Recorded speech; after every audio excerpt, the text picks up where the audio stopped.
Welcome to my channel Limelight Leaks. Please share and subscribe and hit the bell icon for new updates. In the history of the Oscars, only Bob Hope and Billy Crystal have hosted more times than the famous Johnny Carson. But Johnny Carson's real impact on popular culture came from hosting The Tonight Show for almost 30 years. Johnny Carson was America's #1 late-night TV king for 30 years.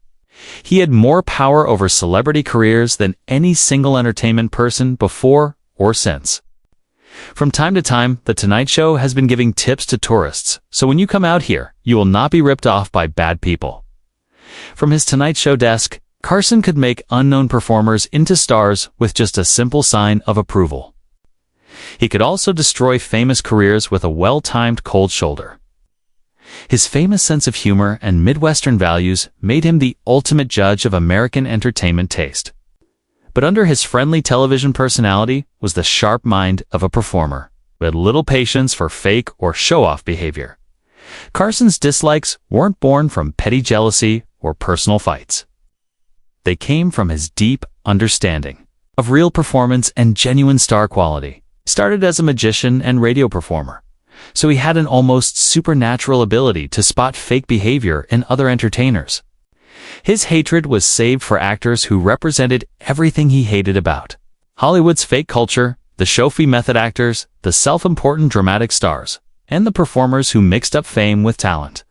What made Carson's hate particularly devastating was his ability to show it through subtle professional slights rather than public fights.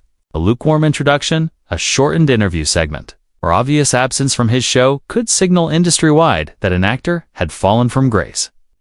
His influence went far beyond late-night television into the bigger entertainment world, making his approval essential for long-term career success. These weren't random personality fights, but carefully thought-out judgments about authenticity, professionalism, and the qualities that separate genuine entertainers from mere celebrities. Seeking validation through television exposure. 6. Marlon Brando.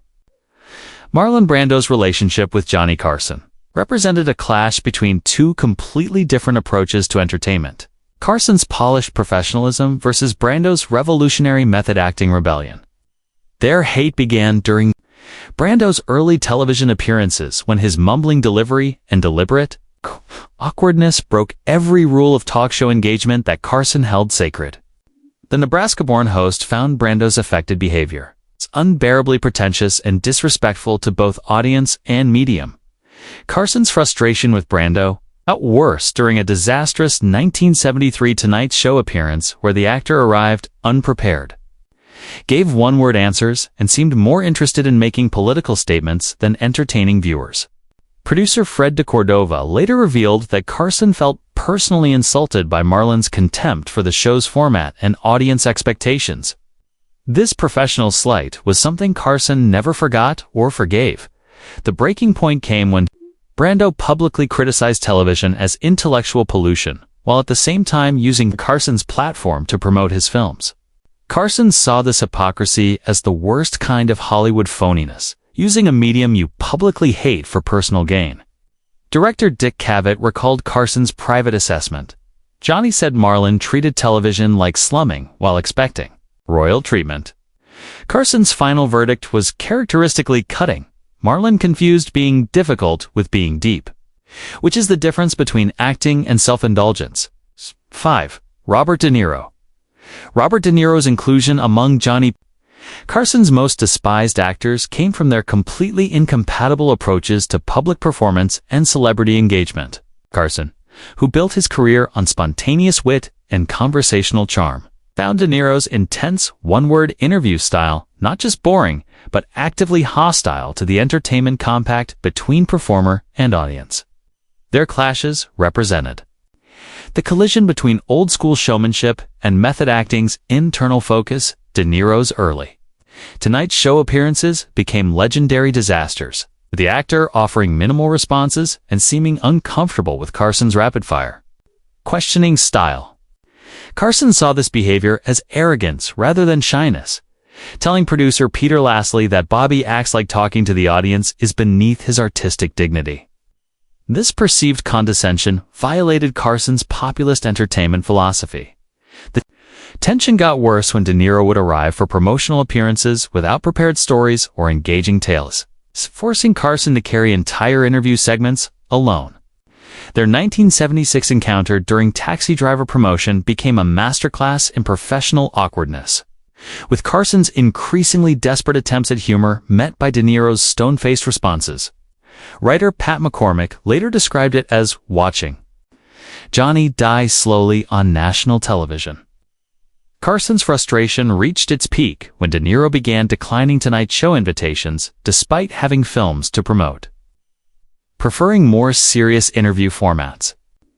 Carson's assessment was brutally direct. Bobby forgot that entertaining people isn't a compromise. It's the whole point of being in show business. For Dustin Hoffman. Dustin Hoffman's troubled relationship with Johnny Carson began with their completely different attitudes towards spontaneity and professional preparation.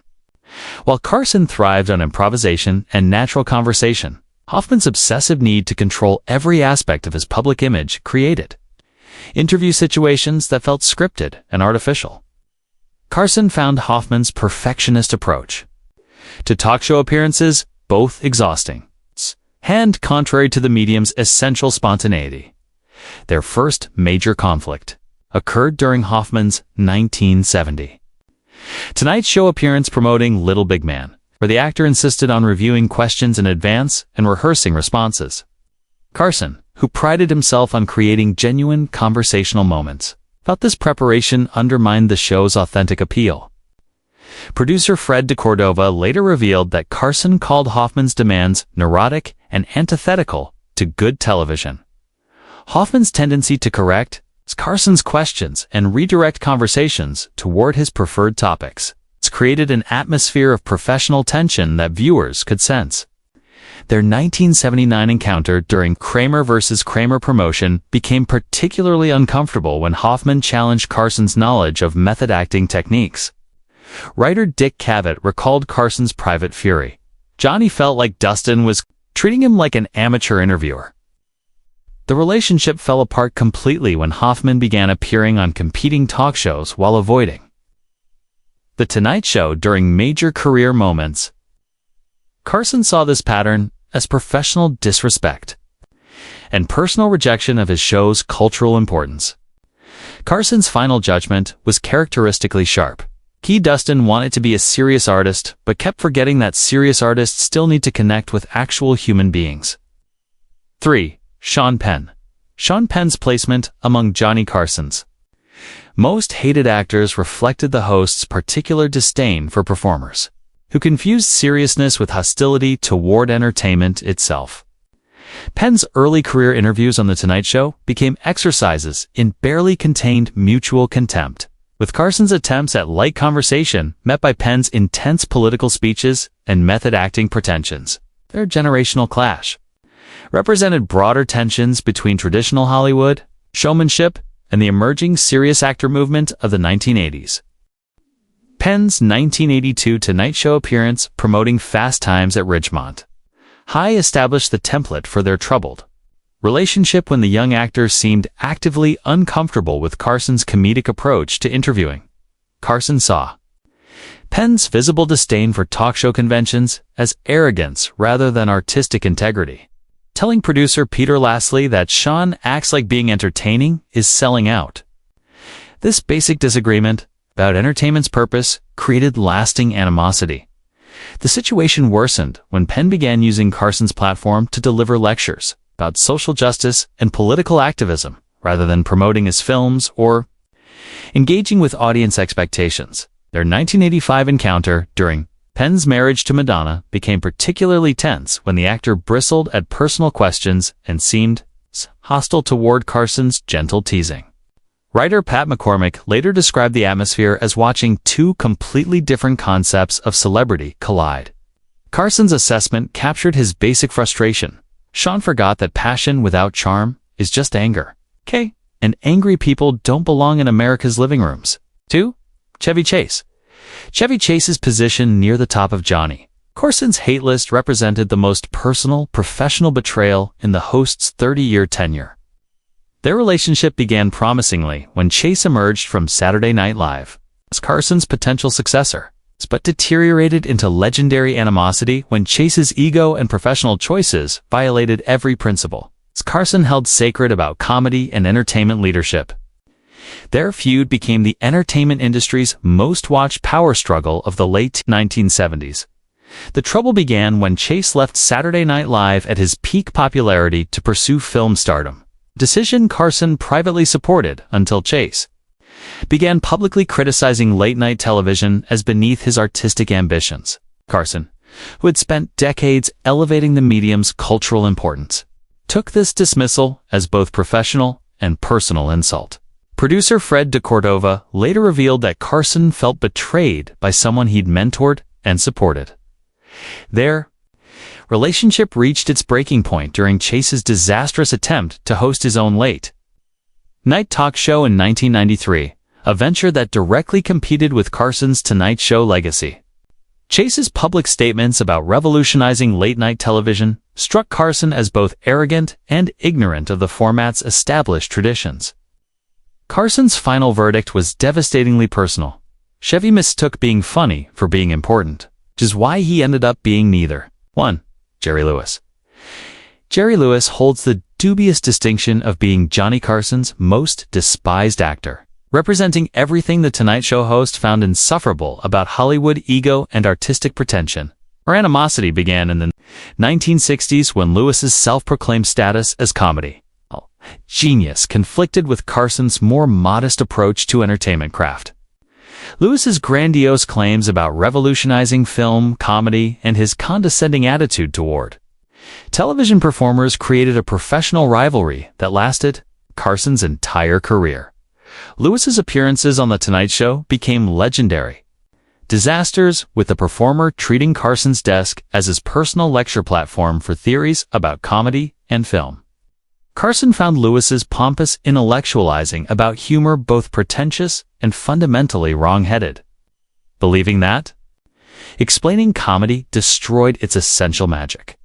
Producer Peter Lastly later revealed that Carson would physically tense when Lewis's name appeared on booking sheets. The feud got worse when Lewis began publicly dismissing late-night television as amateur hour, while at the same time demanding Tonight Show appearances to promote his increasingly desperate comeback attempts. Carson saw this hypocrisy as the worst kind of Hollywood desperation, needing a platform you publicly despise. Their 1982 encounter became particularly uncomfortable when Lewis lectured Carson about proper interview techniques on Carson's own show. Lewis's later career failures and increasingly erratic public behavior provided Carson with vindication for his assessment of the comedian's character and professional judgment. Carson's final assessment was characteristically devastating. Jerry confused being loud with being funny, which explains why he ended up being a joke instead of telling them. Johnny Carson's dislikes revealed his sophisticated understanding of authentic entertainment and professional respect, with his hatred reserved for actors who violated the sacred compact between performer and audience. Subscribe for more stories of Hollywood's most powerful gatekeepers and their legendary feuds.